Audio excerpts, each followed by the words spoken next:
Year of the Mecha has reached the end of the golden age of Armored Core, and the end of an era of where Armored Core had stuck so closely to the same core system mechanics for 10 games straight. And what a fucking finale this is gonna be. Coolguy's here True to witness the story. end. I am here. I am happy to witness the end with all of you, my friends. Yep. Or how at the end of all things, right? Yeah, like I'm sitting here and it's like I know I'm butchering that movie quote. But damned if I can remember what it's supposed to be. Yep. Hey, look at that. The opening from AC Nexus and Silent Line and AC3. It, Somebody at From really loved this opening. it's one of those things where, like, they clearly did not have in mind that this is where it was going to go when they were making AC3, but, like, I'm going to say the director for this game realized, hold on, we've been building up a tapestry with, like, this rebooted universe. Let's actually give it some proper resolution. Because this is a post-Nexus Writing an game. end, yeah, writing an end to a story in a From game, that doesn't sound like the From I know. Yeah. I'm used to every Dark Souls game basically just ending in the crappiest time loop you can imagine. Yeah, it's like either maintain the status quo or break it for your own gain. And even then, like you break the status quo, and it's just like, okay, now everything is crappier. Maybe something will change. Probably not. Yeah. To think there will never be a sequel. I agree, Hasio. To think that there's still never going to be a sequel to Verdict Day. It's been 10 years. But God, Last Raven, this is... For me, personally, this game I would describe in the context of Armored Core as legendary. Even if it would not seem that way to people from the outside looking in, considering how generally, like, middling, like, reception to these games were in their day.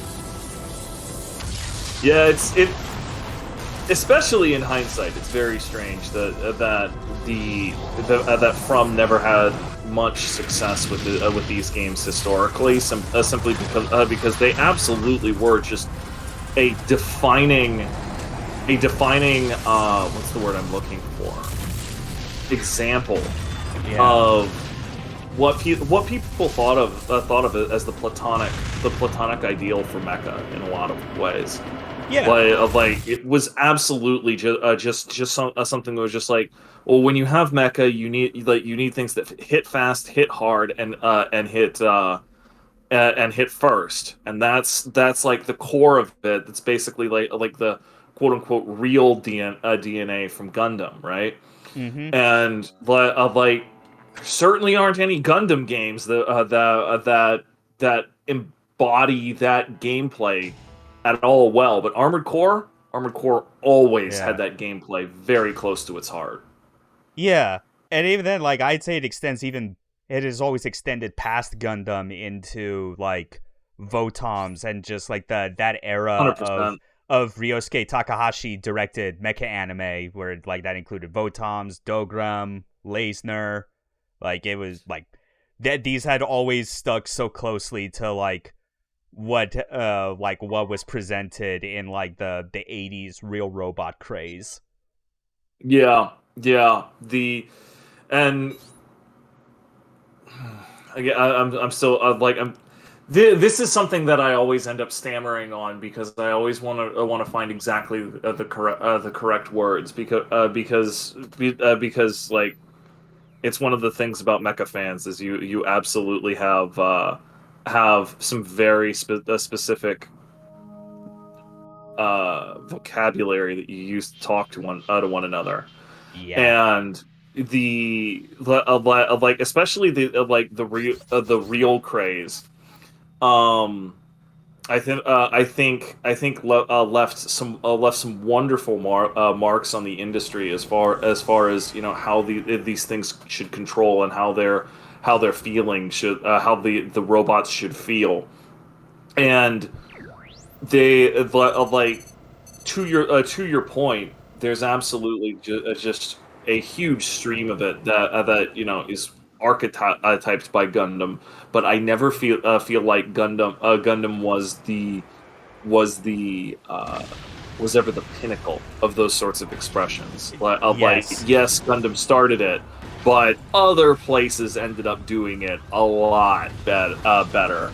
But Yeah. I've kind of said that on this stream at certain points before. like, I kind of feel like Gundam is almost more of a space opera with robots rather than real mecha, because I feel like in a mecha, the machine has to be its own character as well. Whereas, correct. In Gundam, yeah, like the Gundams have their own character to a specific extent, but really those robots are just an extension of their pilots. They're an extension of Suletta. They're an extension of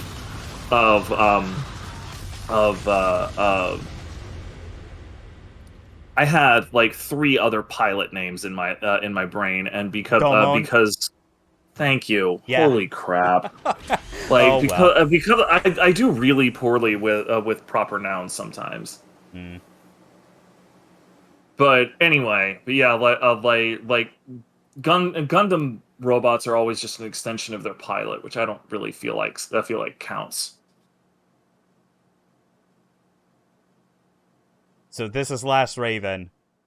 We're in a post-Nexus world after the surface got fucked up by unmanned suicide weapons.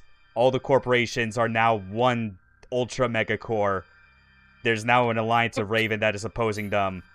We have 24 hours to stay alive until they commence an attack that will likely destroy us all. And like this track right here in our new garage menu is like one of those early examples I always point to as to why like this game is just one of my absolute favorites. Like this is like one of the best tone setters that the series has ever had, considering how in all these games, one of the areas that you spend the most amount of time in is like your in-between mission menu. Right.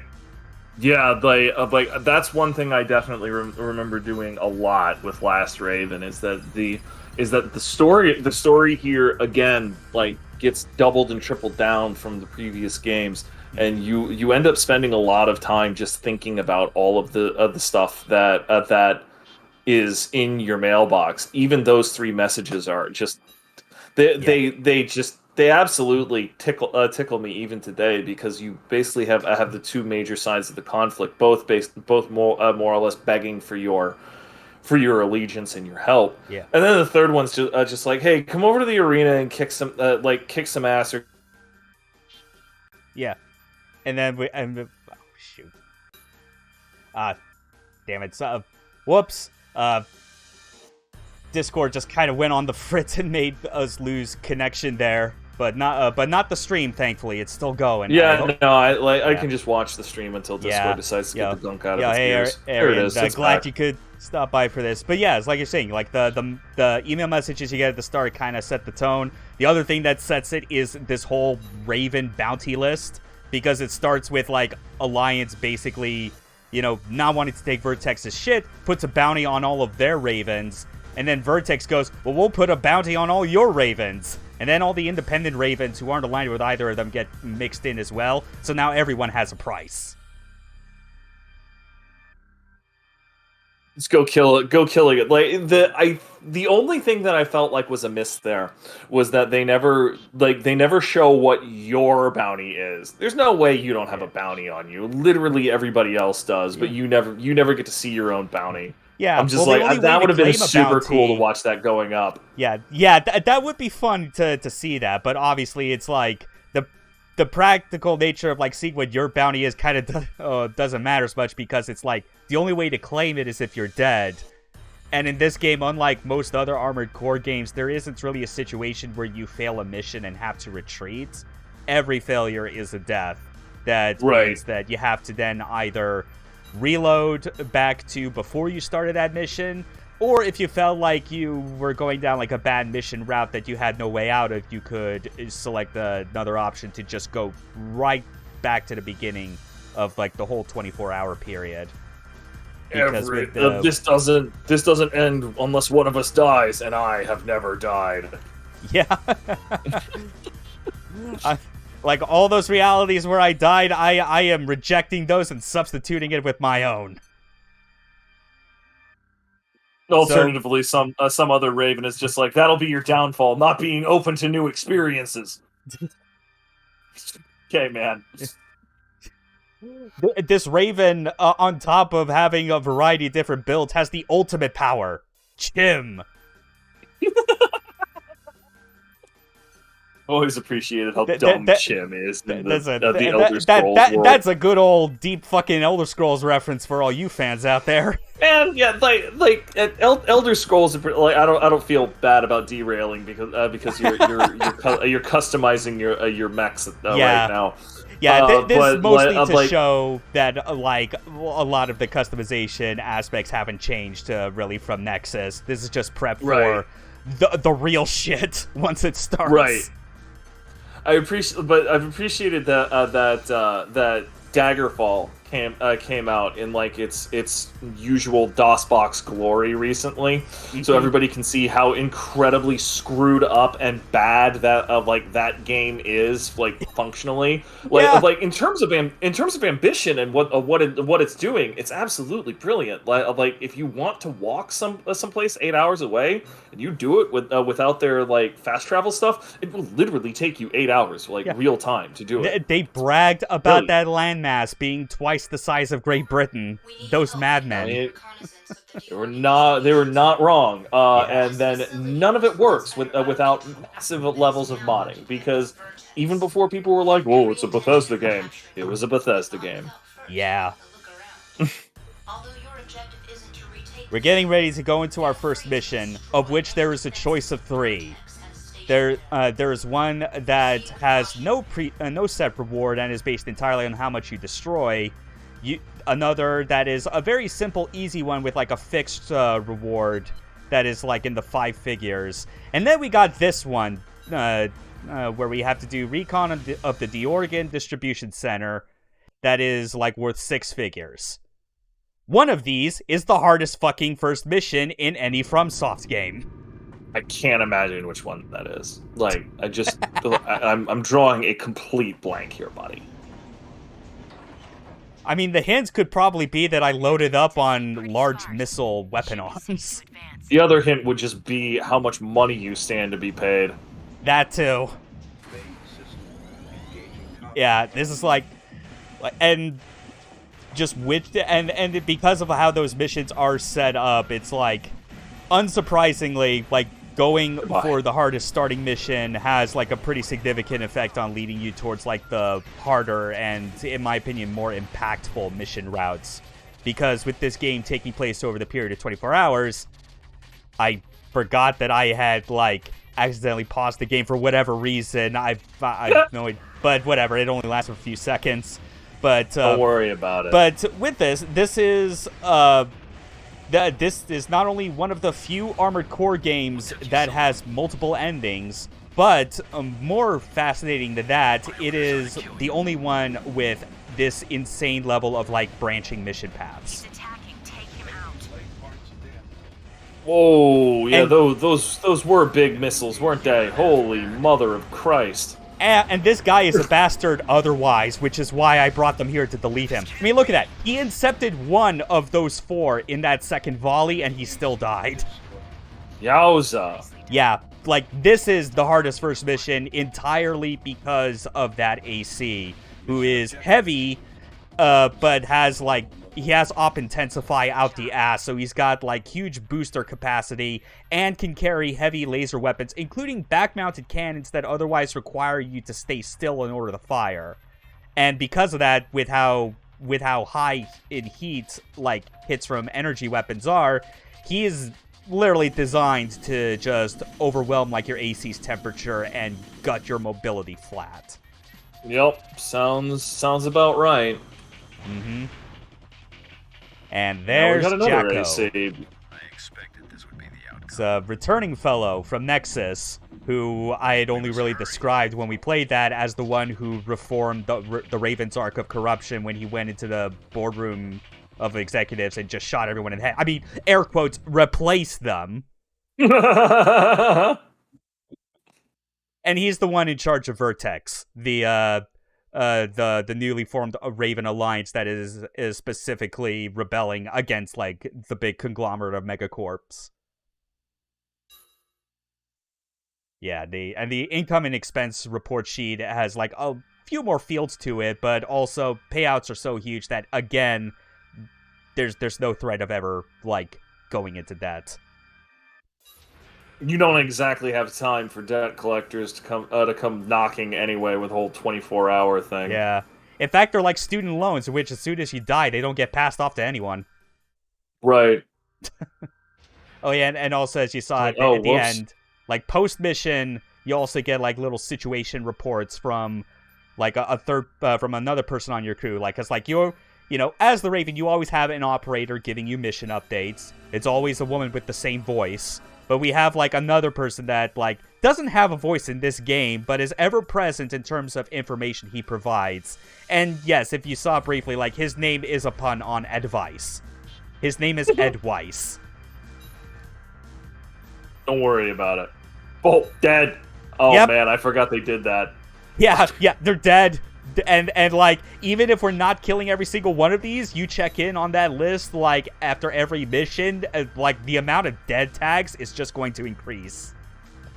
I completely forgot that they updated those with current statuses and claimed bounties. Mm-hmm. Yeah, indeed. Events are in motion. And there's a lot to talk about, like, with these particular events, once we kind of get past, like, the first few missions, where on this particular route is like honestly, I'd say it's the hardest it ever gets. Like, Bolt is just an absolute bastard of an opponent to fight, like, at the beginning of the game. The second mission we're doing is like is like more immediate of a one-on-one AC fight, but is a lot easier to handle just because I'm bringing out the good old, like, heavy tank with my own energy weapons and such. But one thing that will be important to note as we get further in is that we got 3 major characters that have, like, very important roles in the story. That change, obviously, based on your mission route. Jacko is who we first saw. We got an email from Evangel, who is another returnee from Nexus.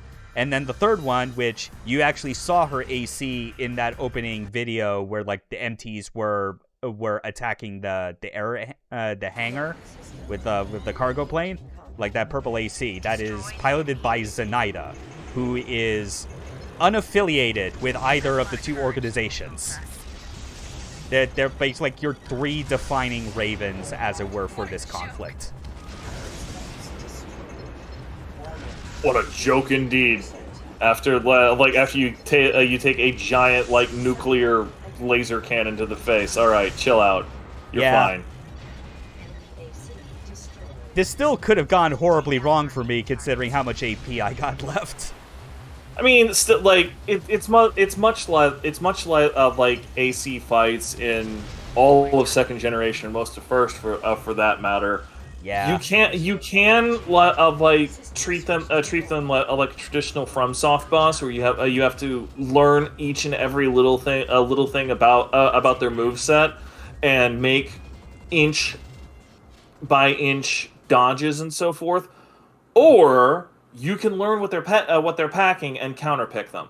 Like, that was what you did. That's what you've done with both ACs now, and that is objectively the correct thing to do, in my opinion. Like, if you want to basically die 80,000 times while slowly learning a boss to millimeter perfection, then, you know, okay, great. You have Kingsfield to do that. And more recently, you have Dark Souls. Yeah. I think that's a really stupid way to design a game, because there is a very specific way to use death as an exclamation point and as a learning tactic, and even FromSoft do that poorly about 7 to 8 times out of 10, I'd say. Like, occasionally they get it right. Most times they do it wrong. Alternatively, you can give the player a bunch of tools like Armored Core does, and basically say, look at this, look at that, come back to me when you figured out a solution, and then you show up with these giant seeking missiles that knock off the basically the stat infliction boss, like half of his health. Great, wonderful. Yeah. That was the solution to the puzzle. Yeah, Good job. and even then, that puzzle still requires a bit of skill as far as your maneuverability because of how slow large missiles are. So, like, that's why you have to pretty much get a position going where it is like the only best way to get the missiles to hit him is from above, because by that point he's like, you get him pincered between his AI wanting to be above you at all times, but also what's above him is the missiles. Anyway, this next mission is a fucking lie. The description was telling us about an AC that we gotta kill who's got, like, very strong energy weapons. Yeah, well, like, no, the thing is, like, this entire mission briefing that he gives is that it's lying about its suggestion on what type of parts you should be equipping yourself with for defense. Yeah, because as it turns out, this Raven we're fighting is the one who basically baited us into this. You've been tricked. You've been jebaited. Yeah, like right here's our first battle with like one of the independents, who are just, like in the wake of the world being thrown into chaos by unmanned suicide weapons, which seemingly disappeared like after they did their initial attack after God knows how long. Like, but I imagine enough time had passed between Nexus and Last Raven in universe where, like, most people probably, like, just completely forgot that those happened, or that there's never a chance that they would ever return. So people have just kind of settled into, well, this is our new fucked up world order, I guess. We got Ravens. It's not getting worse. It manages to get worse next month and the month after that. Yeah, so as a result, with so much of the service being back to more of a wasteland now, we kind of got, like, a whole lot of Ravens not wanting to be allied or under the control of any organization, that they're just going around like being like their own warlords in a post-apocalypse desert. Right, like there were always independent Ravens that were more or less just getting by, like one of the things that From absolutely loves is basically the concept of Ronin, and there's always been Ronin Ravens, but now they're more like Ronin trying to become their own daimyo. Like it's screwed up, and it's pretty clear that they're under the ridiculous impression that the two belligerents in this particular fight are just going to wipe each other out and leave lots of space for them to hang out, and that is just ridiculous. Like, I'm sorry, like even if there's a couple months or even a few years after that, the sheer size of the corporations and their holdings mean that anybody that is not destroyed is going to come back rougher and tougher than ever. Oh, good, and it's another AC fight right after the AC fight. Yep, yeah, this is the other part of this mission, like, being a lie. It was an enemy AC. Surprise, there's two. Yeah, From Software getting in on the Bam Presto reinforcements. This really is just this is always the main example in the history of Armored Core where, like, that term just comes to mind for me. Because you know how those reinforcements in Super Robot Wars games always go, is that they always happen right after you spend so much time trying to get through something that you're like, surely they'll have the sense to call that the end of the mission. No. Or so. Well, also just the lying to the player, for better or for worse. I always end up thinking of Castlevania 2 on the NES when that is made of that's a large part of the game, because like Castlevania 2 on the NES, they're just crap loads of NPCs that just flat out lie to you, like they don't give a crap. They will stare right in your face. And they will put up complete fucking lies. Like, you need X to do Y. No, you don't. No, you. Matter of fact, Y doesn't even exist. This person is just walking down the street lying to motherfuckers because they think it's hilarious. And like, I'm genuinely surprised that isn't more of a thing in a lot of FromSoft games, considering how much they like to screw with the player. Yeah. But I imagine they felt that it was fine to get away with something like that for this game because of how this is the 10th and final classic Armored Core game. Like, this is not even like this is akin to what for the longest time I'd always kind of compared this to how like a lot of the Tony Hawk games, like when Neversoft was the dev for them, so many of them were like they were always adding like a new mechanic or two on top of the existing skeleton and just letting it rock because they knew for a while, until enough was enough, that like people kept sticking around with Tony Hawk's Pro Skater because the gameplay was ace. And like Armored Core for me was absolutely that, and kind of a big reason why I decided I was going to commit on a journey on playing these games in order instead of just cherry-picking the best. And thinking now more in the case of Last Raven and its notoriety in terms of difficulty, this goes beyond what I feel like even the Tony Hawk comparison would like imply, because not even those games, when they got to like Thug 2 or whatever, I felt ramped up the difficulty in a way that it acknowledged the super hardcore fans as being like your super high level skill is the baseline we expect. This is like imagine if id Software after Final Doom realized that they could still make money on like getting people from the community to like sell their custom Doom wads as official games. Like, Last Raven is to Armored Core what Sunlust is to Doom 2. Right. Yeah, it's very much the pinnacle of the formula. Mm-hmm. Which is like, it's really satisfying for me to see that it was like, it did end up being as great as this was, because we obviously have made note of what the changes were that were made to mechanics when Nexus rolled around, and like the divisiveness that it had with people at the time. And this is still based largely on like, it's still iterating on what Nexus had like changed and added to the formula, but what it did was then like, you know, it actually made it so that the new heat system finally was not as restrictive as it was out the gate. Like, more of the older like weapon types and like play styles were viable again after a couple years. And yeah, Hasio, fan wads, like wads is like what's always referred to like when you download like a Doom mod, like a campaign or whatever, like wads is literally like the file name that contains all of like the levels that someone like makes, and then you like run it in Doom itself. Yeah, it's just a data pack of levels and so forth. Yeah, and where's all the data?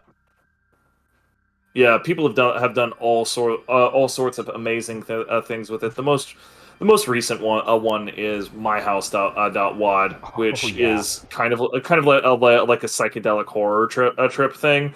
Like there's a lot of buzz around it. Like John Romero went and played it on stream, and it is genuinely a very impressive piece of work.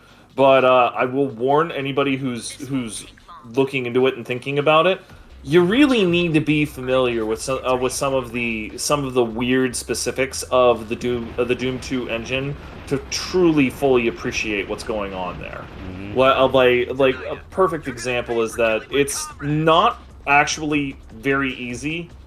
It's supposed to be basically impossible to have a true second story on a Doom map. By which I mean, you know, you have one story of one house, and then directly on top of it, like a lasagna, you have a second a second layer. That's not supposed to be able to happen.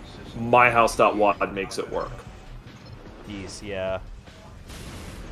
Doinks. So this mission was going to be a fight with Zinaida, who had been hearing a lot of good things about us. I mean, I would hope so, considering the bullshit we had to go through on those first 3 missions. Yeah. But unfortunately, we were interrupted. The crap out of a whole bunch of people. Yeah, it's like now she's just sort of like, all right, well, I don't want to fight you unless it's a fair fight. Yeah, like Zinaida is an independent, and like I would say in a slightly more positive contrast to the independents we fought in the last mission, like her intentions are like a lot more pure. Like she is very much kind of the personification of simply wanting to be the best there is at what she does. With not so much with like any other sort of like long-term plan or goal or whatever. Like as we said, like a lot of the independents are just kind of wanting to be more like their own like roving warlords that can like build an empire of their own.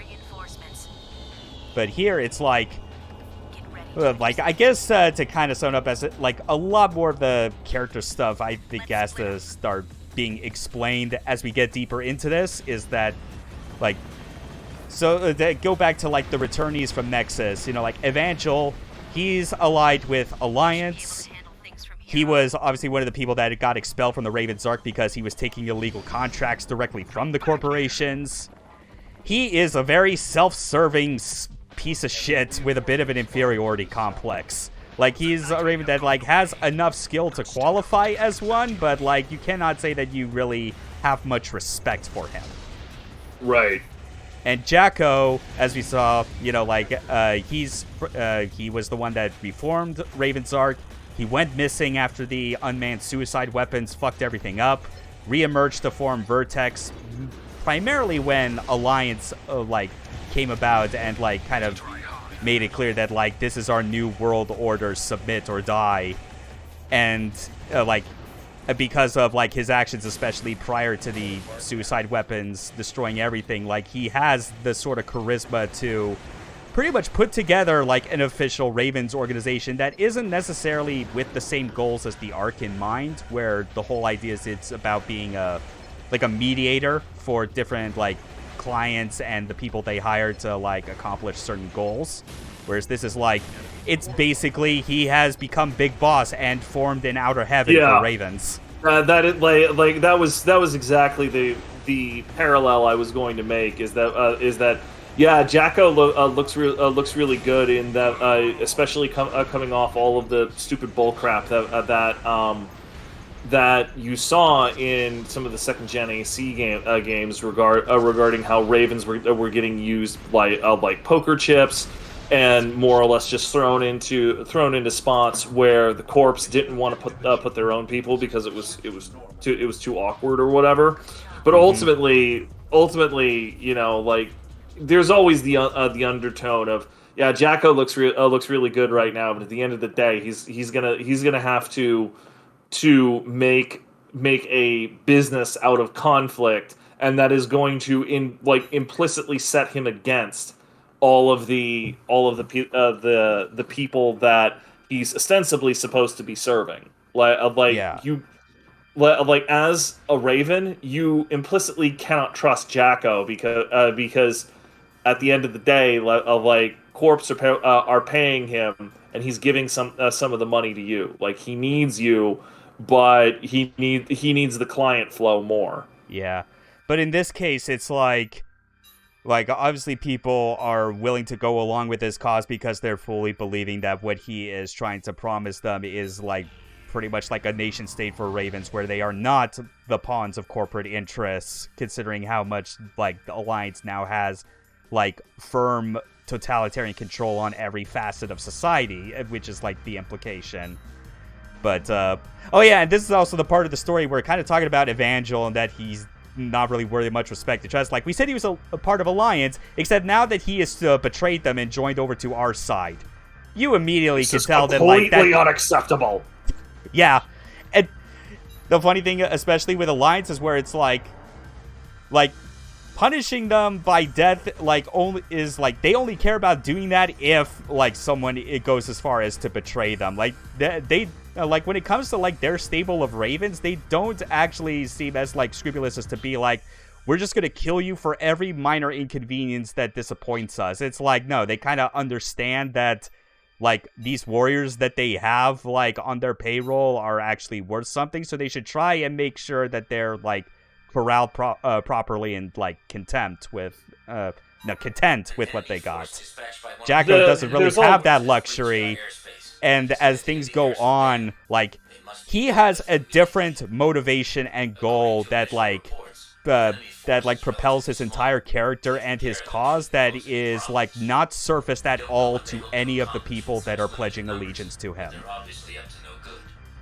Yeah, the other really wonderful point about the maneuvering that's going on in the background here is that both sides of this conflict have been very clear about the fact that, you know, like, yeah, there's going to be a massive attack or whatever, but it's really whoever has the most ACs who's going to have the edge here. So, you know, but like when somebody walks off with like 4 ACs or whatever, that is a huge deal. And you even in the context of, hey, this entire thing is going down in like 12 to 16 hours, people have to be very swift about responding to this situation, simply because you don't, like, what if those 4 ACs turn into 8? You know, that's a complete catastrophe. Yeah, and like when you look at some of the endings that this game has for like some of the other, I will call them easier mission routes, let's say, because they don't have some of the intense missions that like these other ones do. So yeah, some of them actually do end up in a way where not everyone on the Raven bounty list ends up dead by the end. So like it will actually end up where it's like if Vertex is overwhelmingly the winner of the war, then they will have less losses on their side than Alliance's tactical unit will have, and vice versa if Alliance ultimately has the upper hand. We're not going to see that because this is one of the 2 mission routes where like the whole point is that everyone effectively is fucking dead by the end except us. Burn it all down and let the ashes sort it out. Yeah, you're even better than I was told. He says as you just launch missiles from behind a wall. Yeah, I mean, this is only like the best way to go about it because surprise, surprise, this is another mission where it's not 1 AC fight, it's 2. We got not even just that. Like, why would you play fair? Like, we were just talking about how, like, entire point of this is counterpicking. Like, okay, you counterpicked this dork. That's fine. You do that. We counterpicked this gun, damn, as Haseo decided to like make a pun about this. Sounds about I saw that, asshole. There's another one approaching. Yeah, whatever, man. Yeah. This one at least is made to like play closer to a lot more of like a regular fight, which thankfully I'm at least grateful for, like, when the fights do show up in this game, where it's like you don't have to like where like the most efficient way to go about it isn't from like, you know, quote unquote cheap tricks like what I did right there with the vertical missiles, but like stuff like this where it can help highlight once again that yeah, even in a straight fight, and if you got the skills for it, like traditional AC fights in this, the gameplay that you have to work with, there's still nothing like it.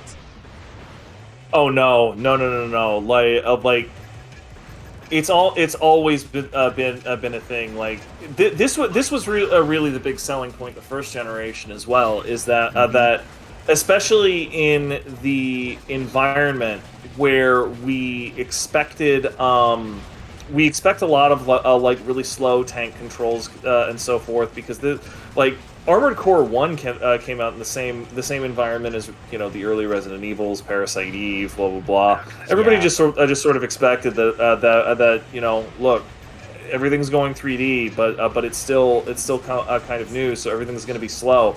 and then friggin' Armored Core 1 shows up and is like, hold my beer. Yeah. Press X to boost. Press X to boost, and by the way, like all of these missiles coming in, they're coming in at actual like Macross level speeds, and you're expected to be faster. Have fun. And when you actually dodge their trajectories correctly using that same button that you use for boosting normally, you feel like a god. You really do. Like, just like, holy crap, what a rush. Mm-hmm. Yeah, it's like I know both of us really love Silent Line a lot as well. Mm-hmm. That is also another one of those games that could be like seen as just like one of the peaks of this entire series. Whether I like that game the most or Last Raven depends very much on how I'm feeling during the week. Because both of them are so close that like I could go with a third option and effectively say that they're tied for first. Like they're both really exceptional at what they accomplish. I played Silent Line a hell of a lot more than I played Last Raven, but especially looking back at it, I think I overall would prefer a Last Raven with where I am in my life nowadays, simply because as I've gotten older, I've really started to appreciate more games that tell their story and then get off the screen. It's a lot, and double points if they invite you to play it again, right? I feel that way also about, and this one's definitely going to be controversial with some people. Deus Ex 2 versus Deus Ex 1. Like Invisible War, is it a seminal landmark the way that Deus Ex 1 was? No. Which game have I played more though? Like I've replayed Deus Ex 1 probably about 4 times, and Invisible War I've played at least 20 times. Why? Because I can just sit down, I can decide on a specific way that I want to play, and I can be done with it in an afternoon. I can sit there for 4 hours and be basically done with the entire game, and like an entire run. It's it's a little easier to commit to a game that just wants you to play for a day rather than a month. Yeah, I could totally get behind that. It's why I'm a fan of so many treasure games. You know, like they're just high stakes arcade action that like you can just knock out in the entire duration of like your typical lunch break. Just have some fun with it. Like to a certain like these games are supposed to just be an experience, and they're supposed to be fun, and it's really nice to run into a game that it's like, okay, you know, let's have some fun together, and then when you're done, you're done. It's all good. Yeah, like, it's not a big deal. It's not, and that isn't to say that Silent Line doesn't have that capability, right? Like a lot of our has a long-term value to it that is different in how you approach it compared to Last Raven. Last Raven's value is in the replaying to get different endings on like mission paths and such. Silent Line's like lasting value is in its post game as you're trying like desperately to get S ranks on everything and unlock every single small part that you can in that fucking 400 plus part list. Like something that was like an insanely huge leap over even Armored Core 3. Oh man, like just so like the absolute girth of that of your part repository is just like, oh my lord, there's no possible way I can keep track of all of these parts and where they're good at. Like honestly, that if anything that was a ding against Silent Line in my opinion, because really when I played Silent Line, I ended up with a couple dozen parts that I was really big on and interested in. Oh god! And then Evangel just turns on you. I forgot about this. Yeah. Yeah. Thank you, Sheila. Yeah. You can't trust or respect him. Although for what it's worth, this decision that he's committing to isn't necessarily of his own volition entirely. Of course not. Nothing's as simple as it seems in any Armored Core game. Like, continue to hang on what I have been, like, implying when talking about Jacko, in that, like, his entire motivation and cause is something that he has not, like, led on to any of the people that pledge allegiance to him. He's gone. He only fought us just to test, like, just how good we actually are. That was the only way he could truly evaluate us, I guess. You know, like murdering the crap out of a whole bunch of dudes in front of us while he watched wasn't good enough. But you know whatever. Far be it from me to start questioning movie and storytelling tropes in the middle of one of the games that named a whole bunch of those tropes. Yeah. Plus, it's like, that mission is actually the last time we see or hear anything from Evangel, so I might as well explain a bit as far as, like, go ahead. His character motivations actually, like, change in some fairly significant ways depending on the mission route. Like the thing that I talked about with, like, his sort of negative character traits is that, like, on top of being, you know, he's very self-serving, arrogant, but, like, he has something of, like, an inferiority complex to him where it's like he just really, like, cares way too much of trying to like be seen as the absolute best by everyone, even when he doesn't deserve it. So it leads to the sort of thing where it's like, yeah, like, depending on the story route, like, him betraying Alliance to change sides over to Vertex is like the motivation and goals behind doing that could be different. Like in the ending where Alliance overwhelmingly wins, like, the whole betrayal is effectively staged as him in order to undermine Vertex from within. In other cases, such as this, and as you can see, like, instead of dead, there's just lost. Yeah. It's definitely whittling down now. A whole lot of dead Ravens piling up. Well, yeah, just... instead of feathers, it's just metal bits falling across the land. But in other situations, it's like he betrays Vertex, but like under the pretense of like he's doing it for his own gain, or is actually in a kind of shocking swerve actually helping Jack towards his real goal. Mostly because of him probably being goaded into believing some bullshit evolution theory that is probably, I would say, so like there's this term that this game brings up called dominance. Like, and no, it has nothing to do with BDSM. I mean, I'd be tempted to make the same jokes myself. But it's the whole idea that, like, it's like another, it's like a separate evolutionary path or some shit that leads to, like, to describe how certain Ravens were just exceptional at combat compared to, like, any other person in history. And, like, the question of, like, you know, is that real? Is that something that anyone could reasonably believe in? The answer to that is it's the same as the answer that you give to someone who's asking, are new types like the proper evolutionary step forward for humanity? The answer is with another question: does it fucking matter? Yeah, like what is your definition of evolution here? Like what are you evolving to? Does it change? Old men are the future. Old men, indeed. Yeah, is this evolutionary step also going to lead to like a more positive change in like human behavior, so that it's you no longer acting the same as other humans? Probably not. That's like, cause that's like the main downfall of all that shit, especially when it comes to how it's like everything that I've like read about, like how new types and like their analogs in various Gundam series, like sometimes they either understand like the pointlessness of trying to define it, while others just get like hopelessly lost in the minutia of it, because it doesn't change that they still have the same human emotions and thought processes as the people that are not new types or coordinators or whatever the hell, and it just falls down like a really iffy eugenics path.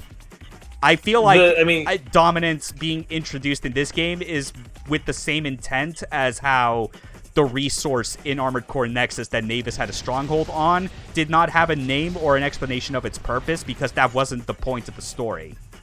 Right.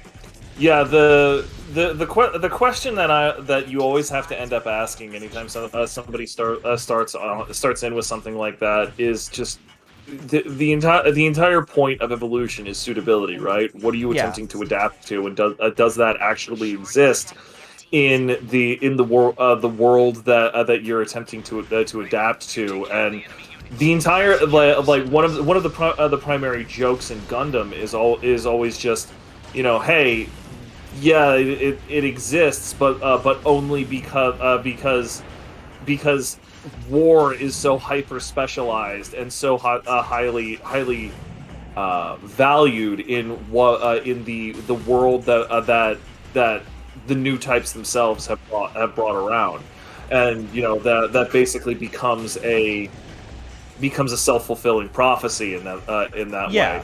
Tomino absolutely loves dualities like that, and I feel like a lot of people, by which I mean a lot of other creators, don't necessarily get his joke. Yeah. So when it comes to the matter of dominance in this game, and how I firmly believe that it's a bogus theory that exists entirely to kind of mislead people, they're like, what is the reason for it? Well, it gets back to Jack's original cause. I fully expect that, the reason that it gets brought up in this game as a minor point is because of what Jack is looking for. Even if it's not real, just him putting that thought out there to people that are vulnerable to wanting to believe that there's something special, like Evangel, for instance, would believe, yes, I am a dominant. I am the next strongest level of human being. I am the pinnacle. And that's kind of what Jack is needing at the moment, because I believe it's this next mission. What we're going to see at the end of it starts to bring us another piece of the puzzle as to what the fuck Jacko's entire motivation has been in this whole 24-hour war.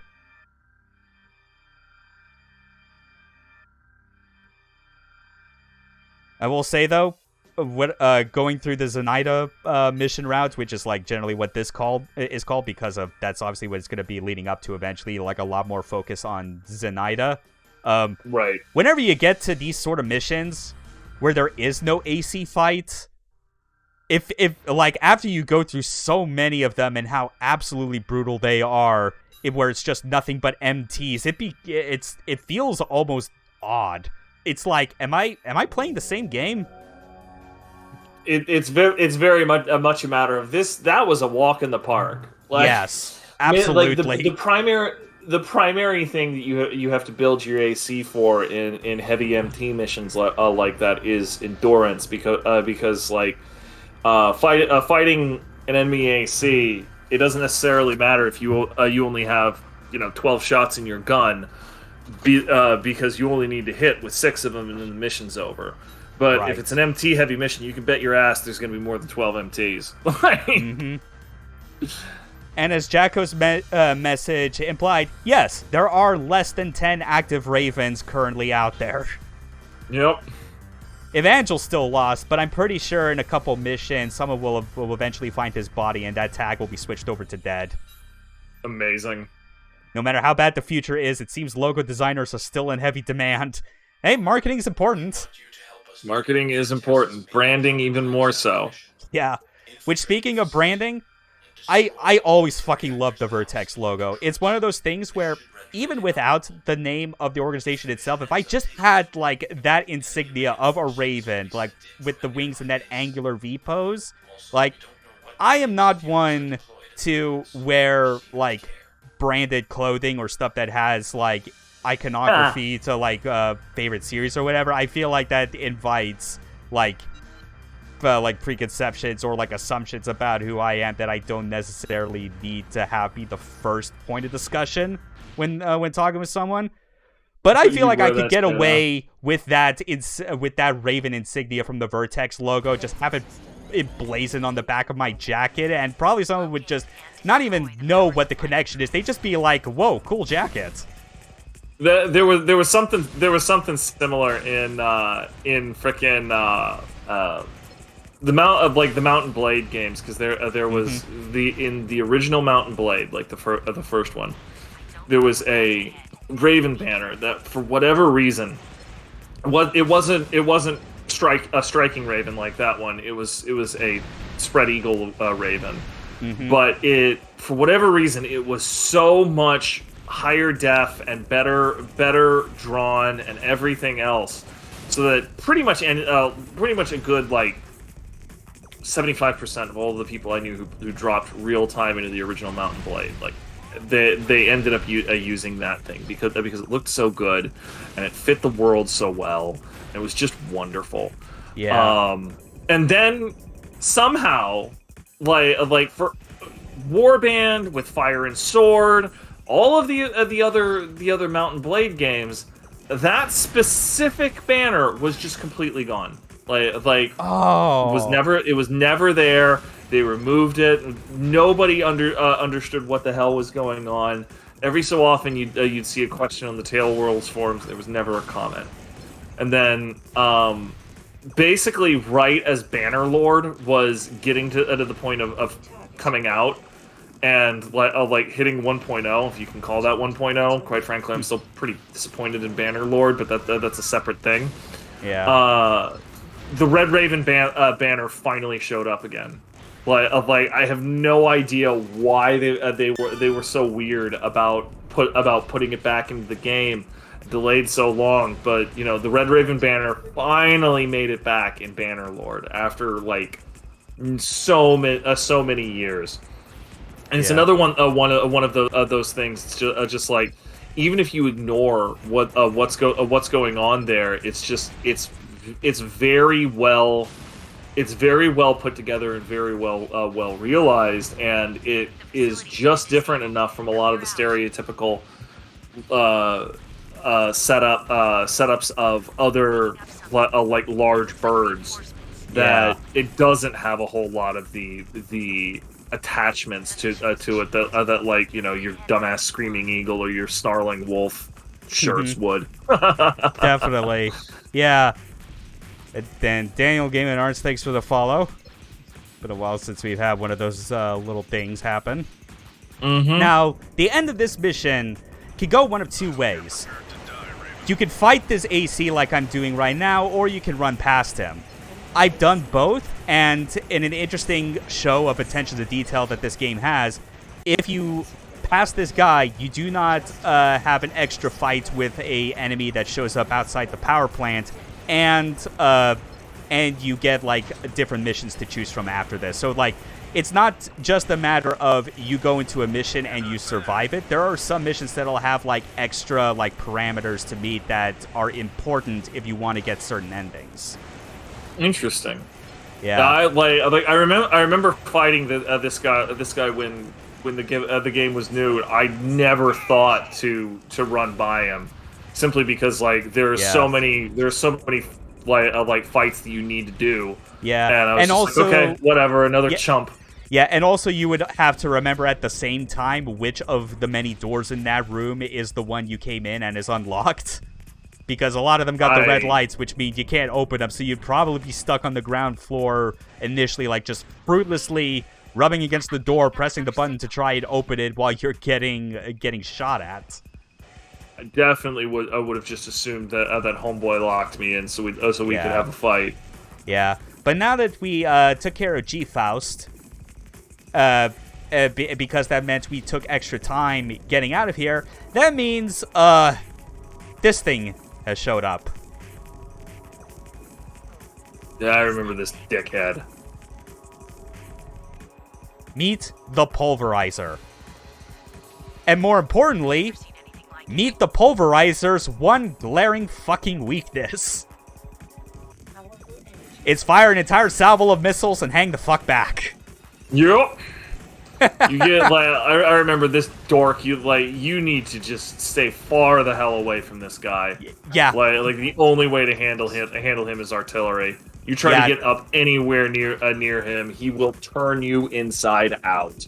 Like those lasers and like its short range blades hurt a lot. It's the blades that I remember because Yeah.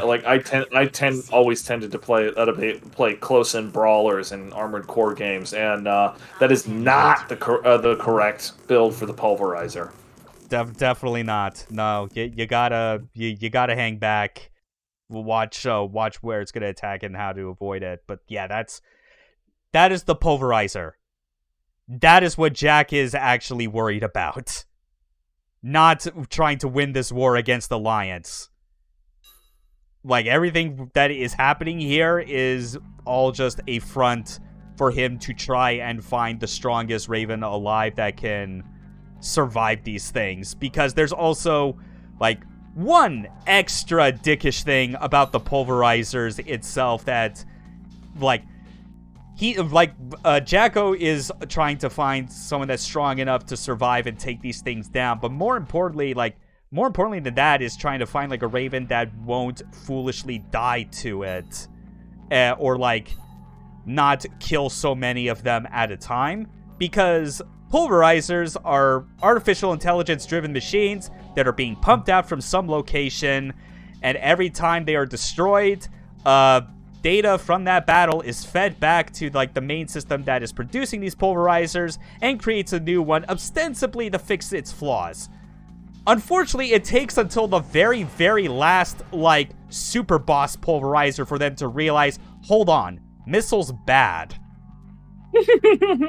But it's the sort of thing where, like, as this goes on, like, not just this mission path, but other ones as well, you'll come across pulverizers where they basically start, they are evolving with the main evolution being, like, their leg types. That was essentially what we thought was, like, a tank/hover type AC analog. But eventually, like, they start changing up, like, the leg types and weapons and whatnot to better match, like, the fact that there is actually someone strong enough to stand up to these pulverizers. I love Vertex's email here. It's just like, I have no freaking idea, dude. Like Yeah. He kicks our asses too. Yeah. Again, only Jacko knows. He is not making this information privy to the people who... Oh my god, again, fucking Discord. Sorry about that. Freaking Discord just having weird 3-second short outs or some shit. But yeah, as I was saying, it's like, Vertex doesn't know. Today. Jacko just does not want to tell them, even though... Well, no, I just remembered. There's probably a good reason why he doesn't tell them, because it would probably result in, like, an even bigger, like, decrease in morale if this were to happen. Basically, the facility where the pulverizers come out is directly underneath the city where Vertex headquarters is at.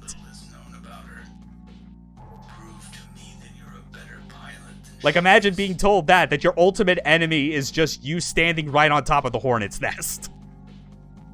I'm sure that's fine. Anyway, we get a rematch with Zinaida. Jacko himself, who's just like, you know what, just kill her. Yeah, just time to initiate to officiate the fight.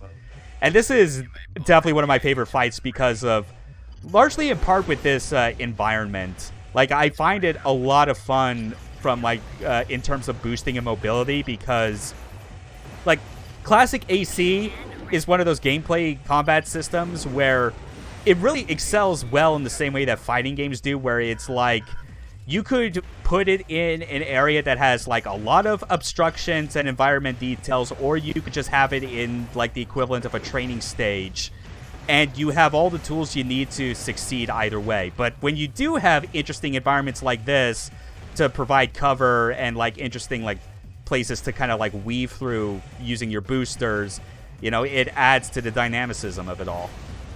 Oh, a lot of people get mad at me because like honestly, I consider Armored Core to be kind of a forebear of something like your Super Smash Brothers and your Power Stone in that way. Insofar as the game absolutely just changes completely depending on your environment. Yeah, and Armored Core definitely does that better and more effectively than the more popular games that came after. Frankly, just because Armored Core isn't quite as accessible as something as pick up and play as Power Stone or Super Smash Brothers. Yeah. But just the way that even a little shed of overhead cover, like you saw there, totally changes how you fight Zinaida. Definitely Is just it is all of the extra data that you need to bring in to make sure that the fight is unique. Mm-hmm. Oh look, another pulverizer so quickly, and it learned the existence of legs. Oh no, the common enemy. This keeps happening. Yeah. She's so mad. Oh man. Oh man. If you I try to I may or may not remember, but like out of the crop of the starting missions you get to choose from, one of the ones where like basically each of the starting missions ends with a cutscene that shows off one of the three main characters, Jacko, Evangel, and Zinaida. The one that shows Zinaida at the end, the context is that she was basically hired to provide like escorts for some Alliance MTs that are infiltrating Cirque City, which is where Vertex is, and you're taking an opposing contract to destroy those intruders. You destroy them before she gets there, she loses out on her contract, and she sends you a fucking death threat via email when she finds out you're the one who stole her payout. Like, she has no fucking time for this kind of bullshit. Like, she just wants to have to fight and prove that she is the best Raven there is out there. And if something so much as like gets in the way of that, she will not stop going in. God, yeah. Go orders a withdrawal. Yeah, no shit he knows something. Doesn't want to share, but whatever. I will say, though, actually, getting quickly back to an interesting detail regarding what we talked about with the combat in AC and how it's like, I mentioned where it works fantastically still, even if you're on the equivalent of a training stage, but when you have, like, more interesting, like, environment details and obstacles, it changes the way fights go and works very well at it at the same time. But, like, it also reminds me how that's kind of one of the reasons why, as much as I like 5th Gen Armored Core for all of its differences, that does highlight kind of one of the main problems of it, where it's like, it excels so well at when you're in a densely populated environment with all kinds of like cover and obstacles to worry about, that when you put it in like a big open field with no obstructions, it suddenly becomes a lesser game. Yeah, I played very little of 5th Gen, but yeah. That is not the first time I've heard that specific complaint.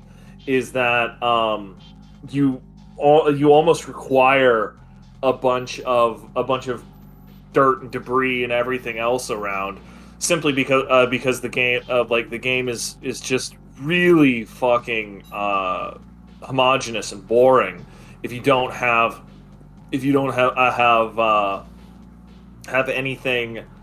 hanging out to provide cover and interesting points to the game. Yeah.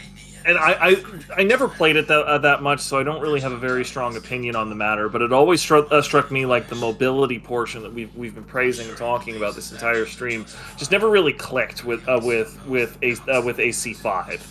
Yeah. Like it feels like they missed the mark on that one from what little I played of it and all of the complaints that I've heard about it. I'd say it's ultimately still like a better system than a lot of people like say it is. I feel like a lot of the derisement that like 5th Gen tends to get is, I feel as often, I've noticed it most from the people that were coming off something like 4th Gen, and I always found those games to be fucking dog shits. Mm-hmm. Like if you want to kind of complain about very homogenized, like boring movement, I find AC4 and 4 Answer to be a lot worse about that, even though those games move like at a much faster click. Yeah, they move it. They move at a much faster click. But there always is such a thing. Such a thing as too fast, especially if it is too fast in relation to everything else, right? Like this current fight that we're seeing is actually a perfect example. Everybody's moving around pretty fast, but if you were moving around just a little bit faster, or if the bullets were just slightly slower. Yeah. All of these kinetic weapons that you're using would just be completely valueless. Yeah, it would just be like the most simple lateral circle strafe fight imaginable. Right. What point would you have at that point to boost hop and add verticality into the mix? Right. Or on the other side of it, if you lost the balance on how quick the bullets are. What value would there ever be in kinetic weapons? You know, like it just it's a very fine thing that they have to keep going there. Yeah, it's funny. That's actually like, you know, not AC related at all, but it is a game that has like its popularity with and like its own fan base. But Zone of the Enders 2, I always felt was like that was kind of the problem with a lot of like its variety of like long range weapons. Like, the stuff that is actual, like, projectile-based that has, like, an arc or, like, trajectory that it has to follow was always so much less effective and practical, unless you were, like, in point-blank range where there was no time to react. And anything farther past that, you were better off using either homing attacks or just big fuck-off, like, lasers that just have a giant persistent hitbox. Right. Yeah. Yeah. I mean, that is true. It's like a lot of games even then like don't overall don't do that good of a job like realistically modeling and handling ballistic weapons. You know, like that, like there's always some aspects about it that are being fudged either for better or worse. You know, it might be fudged in a way to like make it work with the gameplay system that it's supposed to, like this, or it might just miss the point, whether it's like either because they just want to simplify it from a programming angle that it's all hit scan, or if they make it like so slow as to kind of make it like just again like what you said, like useless, like a bullet hell, more or less. Yeah. And the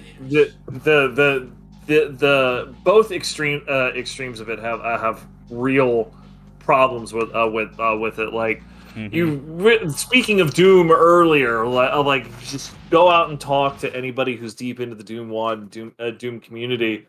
Just ask them about chain gunners, please. Yeah. Do that and let me watch you ask it. You will suffer. You will all suffer at the horrors of all of these people just screaming about chain gunners, and I want to be there to watch. Yeah, you're just like you ask them, and they immediately whip out like the monologue from I Have No Mouth right at the start. Yeah, it's just like, hey, let me tell you how much I have come to hate chain gunners since I began. Since the year 1994. Yeah. Look at those missiles. You can run circles around them. The decoy dispenser is helping that one. Yeah, a good thing, too, especially because, like, some of those that were being launched at the start were indeed large missiles. Yep. That, like, God.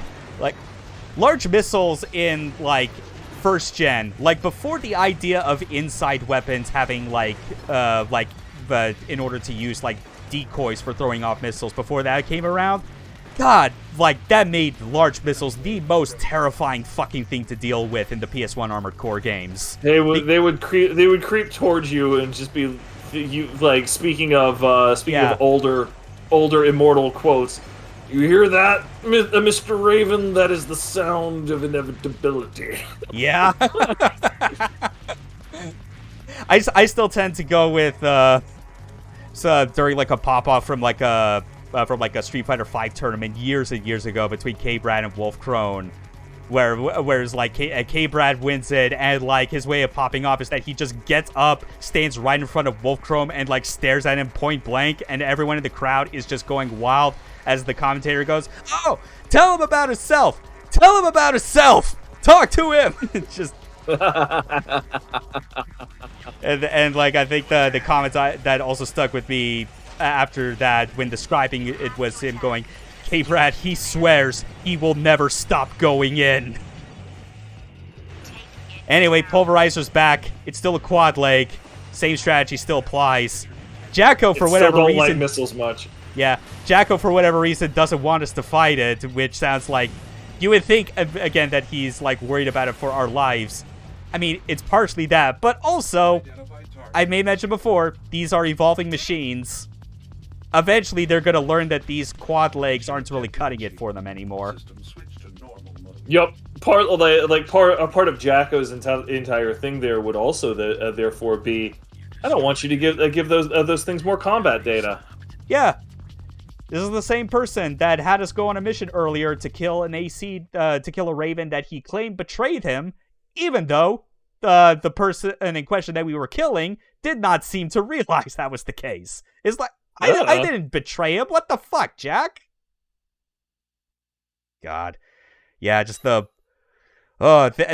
are just getting so much more hectic as it's near the end. I mean, like, even the garage theme, now that we're in the early AM of the war, is just completely different. Like, the music will change, like, one last time, I think, once we get to, like, the proper penultimate mission and up.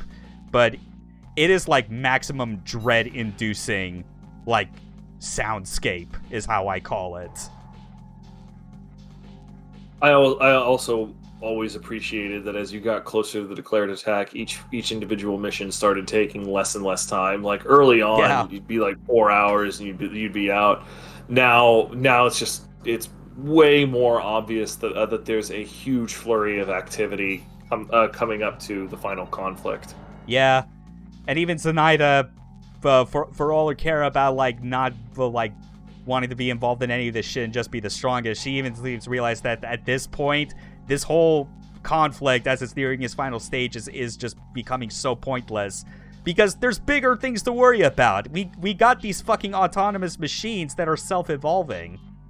Like, figure out, like, what the fuck these are. How do we deal with them?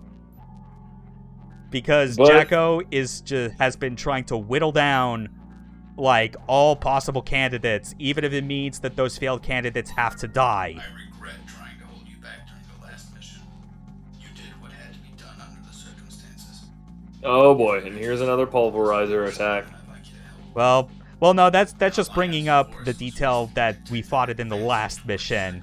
Oh, and right, and him just being like, yep. Look, I get it. Reading. Yeah, you did what you had to. I won't argue it. What's done is done.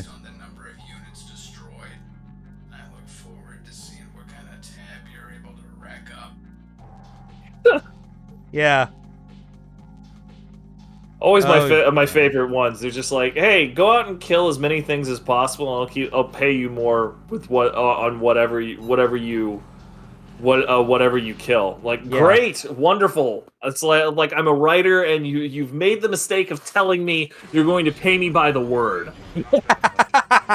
Oh yeah. Look forward to getting an article with no contractions whatsoever. There ain't gonna be any hasn'ts in here. They're all has-nots. Yeah. Oh man. Yeah. Yeah. Back in the desert. Jacko will be making an appearance a bit later on, but this is kind of one of those things where, like this mission and the other one we were in, where we had the sudden fight with Evangel halfway through. I'll be upfront in admitting, and I don't think anyone will disagree with me on that. Boy, these fucking sand crawlers are dumb to fight. Really are. Like, especially in a frickin' map like this one, where yeah. you might fool yourself into thinking that this is just a flat terrain. No. The dunes are extremely important for the overall ebb and flow of the battle. Good fucking luck watching them. Good fucking luck seeing them. Yeah. All you have to rely on is all you got to rely on is the color of your lock-on indicator. If it's red, you got clear line of sight. If it's green, it's obstructed. Yep. Don't try. Like, you're just wasting your ammo. Mm-hmm. You also do have the mini-map to give you an idea of some distance at least, but, like, good lord. Yeah. But at least once these MTs are taken care of, things do become a bit more interesting. Can't be gauged from this. They'll have to face me. Okay, whatever, man. Let's see if they're worthy of carrying the last Raven title. Title card. Just plaster it on Title screen. drop. Mic drop. Yeah. This fight, I will be honest, the way this goes when you see it, I should have died. Or at least failed the mission, because I got really close to the red border of the map, which if you cross that in the old Armored Core games, you just, like, immediately fail the mission. But no, this is why I should have died. I fucking drained my energy meter, and I had to sit through the recharge phase. Oh! Yeah, that was brutal. Yeah. Jacko is no fucking joke. He's got overboost. He's got a Kurosawa, and even in how the other mission routes go when it ends for him, like the Alliance ending, as it were, where Alliance ends up clearly going to be like the victor in the conflict. Jacko is like your final boss. He has his left arm missing. Mainly due to what I presume would have been like attacks from the pulverizers, because they're ramping up like their production tremendously. And you fight him, and even when missing an arm, he is still a motherfucker. But that's actually the ending, where if you complete it and kind of like see through like his plotline on that angle, you understand a lot more that yeah, he is. Like, we made the comparison, he is the Raven's big boss. He he did all of this not necessarily like explicitly for the things that like he said that like the organization and his group were all for. He has like another agenda that he knows is basically setting himself up to be seen as the villain. Because taking down Alliance, Venom, Jack. Yeah, Alliance taking down a peg or two isn't important. Making sure that the pulverizers stop being in production is what matters. And it's why, like, in all the endings, even though it doesn't explicitly say it, you can infer as much because the world just doesn't instantly die in 4 of the 6 endings, is that Jacko always has, no matter what, he always finds a Raven who is able to shut down the pulverizers once and for all. Unsurprisingly, that one, most often than not, is Zinaida. And now he's gone missing. Even the Vertex higher-ups are looking at this and being like, dude, why are we even doing this?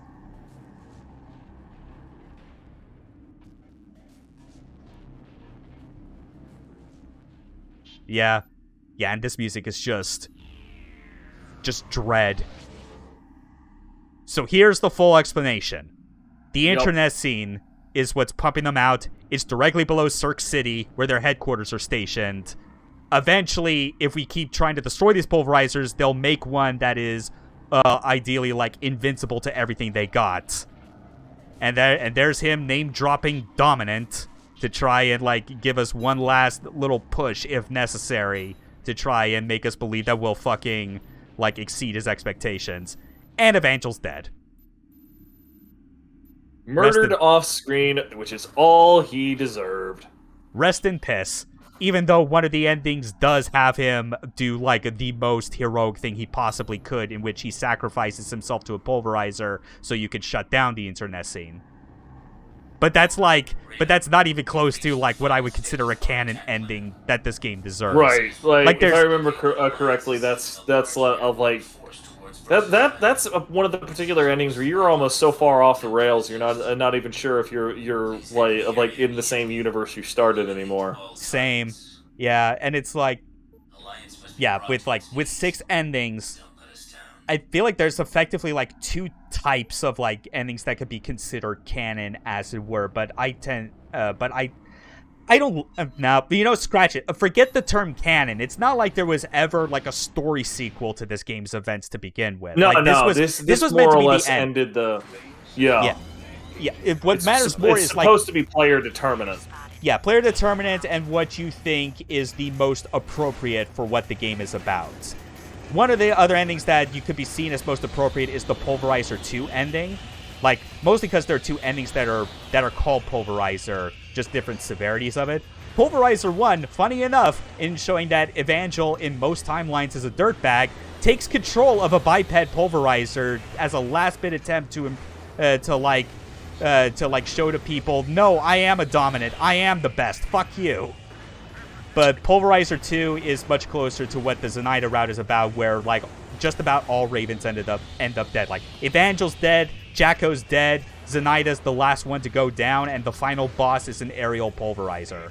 Like, it foregoes the idea of legs and ground-based combat, and is just, like, a flying mobile laser platform. Yep. The Zinaida Route is, you know, like, it largely ends up going along the same way, but, like, the reason it's called the Zinaida Route is because of the missions we've gone through that put extra emphasis on our interactions with her. Because of how, like, I feel like she's one of those classic kind of anti-hero protagonists if this were, like, another game, akin to, like, Garrett in the original Thief series, where you know how Garrett is. Like, he just cares about stealing stuff. He's kind of a misanthrope. He's kind of an asshole. He doesn't really want to deal with people, just steal stuff and get rich. And even when he's dragged into conflicts where, like, him helping, like, stop whatever the bad guy's doing is ultimately a good thing, he tries to pass it off as, whatever, I'm just doing it so that I could get back to stealing shit. But the whole point of is that, like, in that selfishness and desire to just, like, be good at, like, what he does, he ends up being, like, you know, the best at what he said he wasn't before, which was a keeper. Zinaida, in, like, trying to, like, not give a rat's ass about this entire conflict or what other people might think is what it means to be a Raven, just simply being, I want to be the strongest. It's kind of the thing that the world needs in this time when there is the threat of AI evolving autonomous machines that would eventually become invincible. Like, she's the best chance the world has, assuming the player isn't there to one-up her, which we're going to do. Sometimes I wonder if there's a purpose to all of this. Okay, Sheila. Like, we're literally at the end of all things here. Like now is you missed the opportunity to get philosophical a while ago. Yeah, I mean, I get obviously the point of like why that would be brought up, just because, like, both sides have sustained such incredible losses that this is like the end of Nexus all over again, where everyone was trying to make a bid for that resource that Navis had, and it's like, what did we even gain from this? Mirage was able to get as far as to establish a base where they could mine it, but they just cut the funding for it.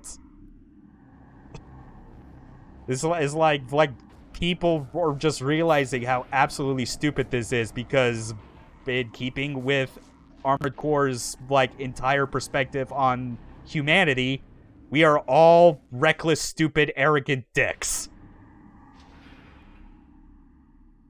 But now, all right, now it's we time. are at the end of all things. Yes, time for the final mission, the one that, like, still gave me a hard time after all these years, but still gave me the same satisfaction after coming out on top. Yeah, so now it's just us two. We're the only ones that can, like, possibly break through into the internet scene and shut it down. And at least, like, even though I think Jacko at this point on the bounty list is still considered lost. Yeah, he's still lost. Yep. I choose to believe he's already dead somewhere, but nobody found the wreckage to confirm yet. So I'm fully taking that what we are about to hear from him next is a posthumous message. Like, it's the final mission briefing of the Zinaida mission route. Destroy the internet scene.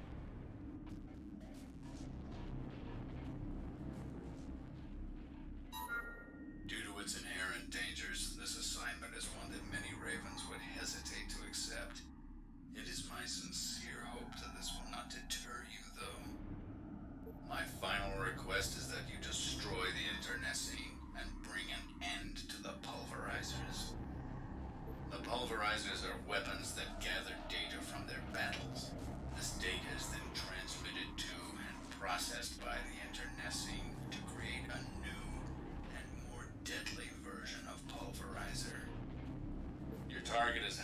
inside the facility located beneath Zerg City. It's guarded by swarms of unmanned suicide weapons it produces to defend itself. Everything has been leading up to this moment, Raven. The future rests in your hands. It really does. Like, this really, like part of why I really love this game's plot is because of how it's always kind of been true to the themes of what a lot of other stories in the Armored Core games, the ones that I think are successful, are all about, where it really does, like, focus on things near the end that are, like, of a different league and way more important than what you assume the game is all going to be about based on when it starts. Like, this is the series where every new generation tends to have, like, a starting mission that is the RPG equivalent of killing rats in a basement. Except replace rats does a very good job of replace with rats with unions and basements with, like, construction sites that they're, like, asking for better wages on, and the corporations are like, how about we just kill you? Like that's one of these where I actually need to get this briefly off my chest, apropos of nothing, aside from, I don't know, getting back into a bit of shit-talking AC4, because I feel like it's an example of, like, it's focusing way too much on the surface element that people recognize versus the, like, the deeper theme. But, like, it is a no shit observation that these games have a very, like, clear perspective on mega corporations and how absolutely evil and greedy they are, and, like, just, like, emblematic of, like, just an incredibly predatory economic system and all this shit.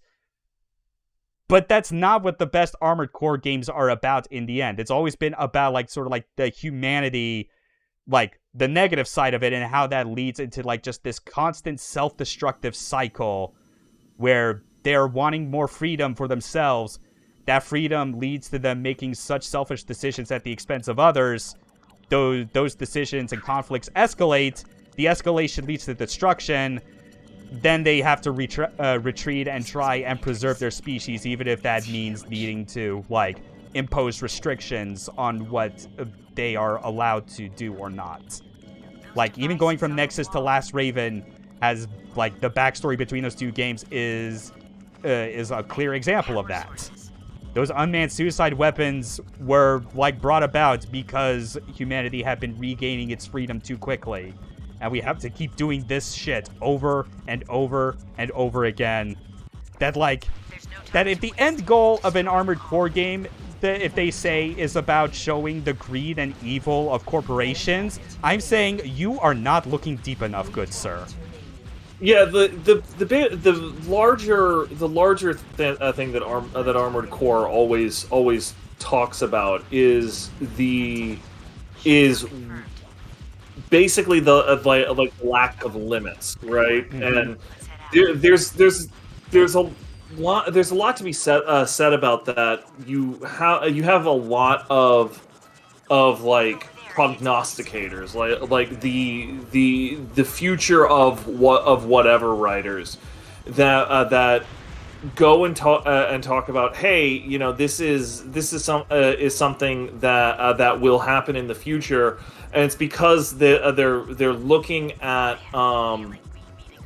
at current trends and just recklessly exaggerating a lot of those, and it has the same problem of basically looking at how quickly a puppy grows from 1 month old to 4 months old, and saying at some point this puppy is going to destroy downtown in a fit of rambunctious joy, right? Because they're just going to keep growing and growing. That's not how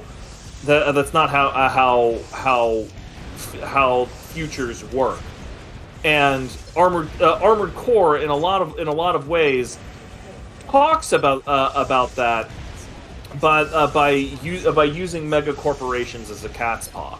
Yes, mega corporations like have a bunch of unbridled greed and so on and so forth, and this is the wages of them being continually greedy and so forth. But even in the context of Armored Core, it points out this is not something that can go on unrestricted. Like, it doesn't exist in a vacuum, and something like the internet scene is used as a analog for, look, this is why it can't go on in a vacuum. It will keep going on and on until it can't sustain itself, and a disruptive force actually has to handle the terrible cycle that's going on. Yeah. But game theory specifically, like, that's just it. Like, specifically, if you look at it from a game theory perspective, in what game theory actually is, math. Like the math will basically say these numbers are fucking ridiculous. You can't keep up with this. Rip Zinaida. Rip He gave us a good fight, though. During the entire duration of that fight, a nickname for her that has been referred to in this particular boss fight is Ultimate Zinaida, because she actually uses not only different weapons, like she has a railgun in her right arm, but compared to other Ravens in this game, where they're clearly using the benefits of Op Intensify, she breaks past that. Most of them usually have to deal with, like, having a limit on their boost meter. She has infinite boost. Like, that's why she's so mobile and insane in her movements.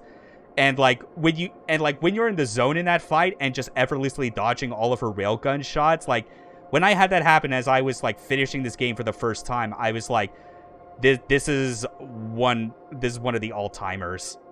And when I got to this scene, this definition of what it means to be a Raven. In a world where individual freedom is constrained by those in power, these fierce warriors answer only to themselves. And we're the last one. Which, in my player interpretation of what, if I was to imagine anything that came after this scene, I would imagine that in the exhaustion of just coming out of this conflict, that the last Raven would just walk out into the middle of the desert until it completely breaks down and dies starvation or something, because it's like there's nothing else to kind of achieve, and also don't want to be go to being under the thumb of like a new organization or existing one to just like enforce it and just like enforce like some stagnant order now that like you are the best warrior there ever is. And one of the only people in this bitch of a world that really does just answer to themselves. Yeah, which is like Zinaida is very much what that person would have been as well if we had not come along. Like, that's why this is the Zinaida Route. That's why like she's the last one we fight. She's like the closest to like who you are. She's like that kind of parallel to like when I was making the comparison to Garrett and Thief. Like, she is just the purest example of what it means to be a Raven. Even in a lot of the other routes where more people end up alive, like if you want to talk about Ravens being the people who answer to themselves, she's still in those other routes the only person who answers to herself. Yes. Like the other Ravens that survive, and even you to a large extent, have sold out to a specific to another structure that will continue to dictate what you can and can't do. Yeah, because and Alliance will just continue, and Vertex, even if they won, their plan was really only meant for the short term because the entire purpose of its existence was a front. Right. And then obviously there's a couple of endings where the internet scene isn't taken care of, and the internet scene ends up more or less just screwing over the world. Yeah. Like, okay, cool. I suppose I suppose those who survive are they do answer to themselves, but it's a little bit like the example that people use to show that quote unquote fairness isn't a goal unto itself, in that, you know, the you can have two farmers, and one has a goat, and then the farmer without the goat kills the one that does have the goat. And yes, everything is more fair in that situation, but also everybody is worse off. Yeah. It's Like, it is so hard. It is so hard Right. in this world to actually like create a situation where like something that is like clearly to a person's benefit is not just going to be at the absolute expense of like one or multiple people around them. Yep. Yeah, and like the internet scene absolutely does make things more fair. It also does not doesn't make things any better. It doesn't make everybody better off. It doesn't give people better missile defenses. Definitely does not. Also, I like the I thought Hasio wrote this because I think of just how like some of your pronunciation made it sound like. I also like the nickname of calling it the internet scene. We just shut down the internet. That's what it was. Probably a good thing too. Honestly, going back to Deus Ex with that one too, where arguably the crappiest and worst ending you get is when you just shut off all of the interconnections between everything, because Tracer Yeah. Tong tells you to do that. Yeah, You just 'cause Tong is a become dumbass. these like really weird city states. God, yeah. And then Invisible War decided to go, how about we just make a weird amalgam of like all the major points of 3 endings? I don't know. Yeah, that was like from a story perspective, that was definitely one of the worst decisions that they made with Invisible War. But Yeah. you know, the gameplay is still so solid. I still love playing it. God, that was a fun watch along, and just talking about like all this sort of stuff that like I had been waiting months and months for us to get to. Like I cannot stress enough how this Absolutely. was Like, the you game. really The game out of the 50 plus that I had put on this year, the Mecha list, that I was so excited to get around to because of how much this means to me for like the Armored Core series as just like the best endpoint for this classic series, even though it had to go away and they had to make Armored Core 4. Yep. Thanks, Miyazaki. Appreciate that. Yes, I know you were a planner on this game. That doesn't count. You weren't director. Shut up. And thanks as well again for being on here for like the journey through 3rd gen. I know you missed Ninebreaker, but then again, Ninebreaker isn't even like continuing the story. It's just its own like side what if thing that's designed Very much a Gaiden. Yeah, it's very much it's a side story in a slightly alternate timeline that is all about teaching you how to play the several games that you just spent all your years playing beforehand. Yep. And it's good at teaching you, that's for sure. But yeah, I'll definitely gonna head off, get this archive put up ready for later today. I'll let you know sometime in the future if any games for the rest of the year pop up that you would be down for. Thanks again. I really mean it. I appreciate you, dude. Appreciate everybody following along on stream. And yeah, looking forward to the rest of the year of the Mecha, man. You take good care of yourself. And thank God OBS didn't crash this time. That is definitely helpful. God, it would have been such a pain if it did crash and I had to find again what the time code was to resume. That would have been so terrible. That would have been really rough. Yeah, I'm gonna hop off as well. My my implant just started yelling at me in the last 10 minutes or so my blood sugar is dropping. So I'll talk to y'all later. Yeah. Everyone have a good weekend. Take care. Bye-bye. Game over.